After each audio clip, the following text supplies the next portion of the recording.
السلام علیکم my YouTube friends, welcome to my channel.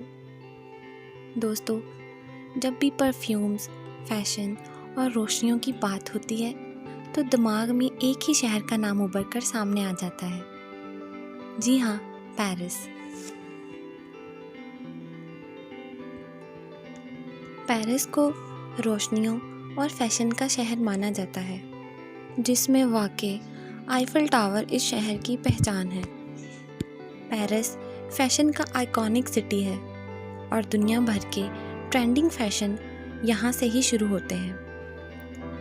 دنیا بھر میں سب سے زیادہ سیاحتی مقامات پیرس میں ہی واقع ہیں۔ دنیا بھر سے لوگ اس شہر کی خوبصورتی دیکھنے کے لیے یہاں پہنچتے ہیں۔ لیکن ویورز، کیا آپ جانتے ہیں کہ روشنیوں اور خوشبوؤں کا یہ شہر ایک قبرستان پر کھڑا ہے؟ جی ہاں، سچ میں یہ ایک حیران کن بات ہے، مگر یہی سچ ہے۔ آج کی ویڈیو میں ہم اس سچائی کی کھوج لگانے کی کوشش کریں گے۔ پیرس کا یہ قبرستان کیٹاکومبز آف پیرس کے نام سے مشہور ہے۔ کیٹاکومبز آف پیرس دنیا کا دوسرا بڑا قبرستان ہے۔ یہاں تقریباً 60 لاکھ سے زائد انسانوں کی ہڈیاں دفن ہیں۔ کیٹاکومبز آف پیرس وہ واحد قبرستان ہے جہاں لاکھوں کی تعداد میں مردوں کی منتقلی کا کام کیا گیا۔ قبرستانوں سے مردے نکال کر شہر کے نیچے موجود چونے کے غاروں میں منتقل کیے گئے۔ یہ غار میلوں دور تک پھیلے ہوئے ہیں۔ یوں دنیا کا دوسرا بڑا قبرستان کیٹاکومبز آف پیرس وجود میں آیا۔ حیرت کی بات تو یہ ہے کہ آخر لاکھوں مردوں کو قبروں سے نکال کر غاروں میں منتقل کرنے کی وجہ کیا تھی، اور اس عجیب و غریب زیر زمین دنیا کے پیچھے کی کہانی کیا ہے؟ دوستو، 17ویں صدی میں پیرس ایک زبردست شہر تھا اور یورپ میں سب سے بڑا شہر تھا۔ جیسے جیسے شہر کی آبادی میں اضافہ ہوتا گیا، ویسے ہی مرنے والوں کی تعداد میں بھی اضافہ ہوتا گیا۔ مردوں کی تعداد اس قدر بڑھ گئی کہ ان کو دفن کرنے کے لیے قبرستانوں میں جگہ کم پڑنے لگی، اور شہر میں ہر وقت مردوں کی بدبو آتی رہتی، جس کی وجہ سے شہریوں کے لیے غیر صحت مند اور ناگوار رہائشی حالات پیدا ہو گئے۔ کئی بار تو لاشیں قبروں سے باہر نکل آتی تھیں اور یوں ہی سڑکوں پر پڑی رہتی تھیں۔ 1763 میں حکومت نے مزید تدفین پر پابندی لگا دی، مگر لاشوں کی تدفین اور مردوں کا قبرستانوں سے باہر نکلنا پھر بھی جاری رہا۔ 1780 میں بہار کی بارش کا ایک طویل سلسلہ شروع ہوا، جس کی وجہ سے قبرستانوں کی مٹی نم ہو گئی اور لاشیں قبروں سے نکل کر پانی میں تیرنے لگیں۔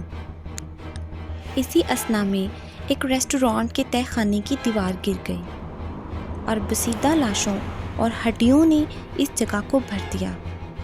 شہر میں بیماری پھیلنے لگی اور بدبو نے لوگوں کا جینا دوبر کر دیا۔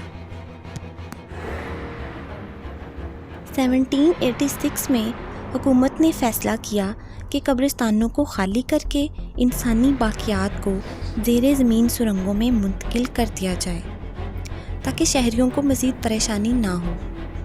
لہٰذا لاشوں کی منتقلی کا کام رات کے وقت کیا جاتا تھا تاکہ شہری اس سے پریشان نہ ہوں۔ منتقلی کے وقت وہاں پادری بھی موجود ہوتے تاکہ لاشوں کی بے حرمتی نہ ہو۔ جدید اوقات میں فنکاروں نے پیرس کے کیٹاکومبز کو اپنے فن کا نمونہ بنا دیا ہے۔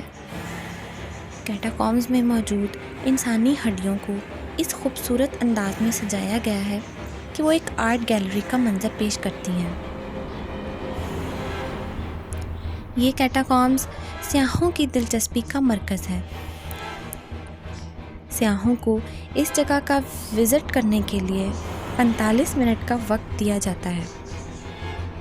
طویل سرنگوں میں بنی گلیوں میں اکثر اوقات سیاح راستہ بھول جاتے ہیں، اس لیے کیٹاکومبز کی دیواروں پر جگہ جگہ سائن بورڈز لگے ہوئے ہیں۔ اس کے باوجود بھی اکثر اوقات سیاح راستہ بھول کر ریسٹرکٹڈ ایریا سے آگے نکل جاتے ہیں۔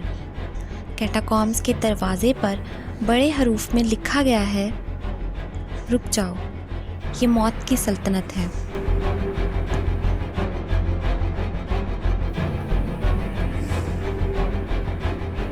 یہاں پر کئی عجیب و غریب واقعات رپورٹ کیے گئے ہیں، جن میں پراسرار آوازوں کا آنا، مردوں کا چلتے ہوئے دیکھا جانا، سیاحوں کا غائب ہو جانا اور لوگوں کی اموات شامل ہے۔ اب ان واقعات میں کس قدر سچائی ہے، اس کی تصدیق تو نہیں کی جا سکتی۔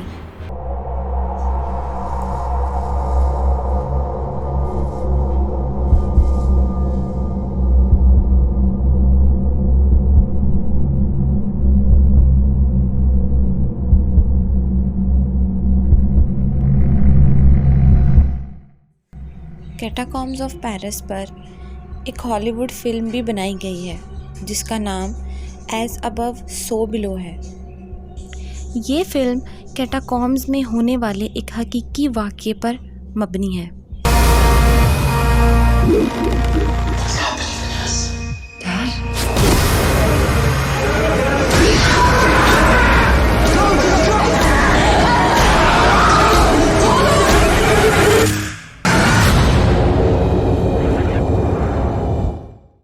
پیرس کا کیٹاکومبس نہایت ہی مشہور اور حیرت انگیز جگہ ہے جو سیاحوں کو ایک انوکھا تجربہ فراہم کرتا ہے۔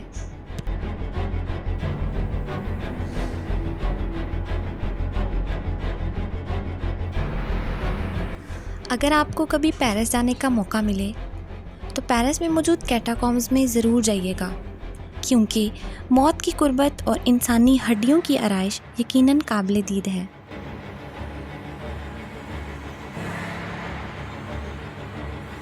تو فرینڈز، اگر آپ کو میری ویڈیو اچھی لگی ہو، ویڈیو کو لائک کر دینا، چینل کو بھی سبسکرائب کر دینا۔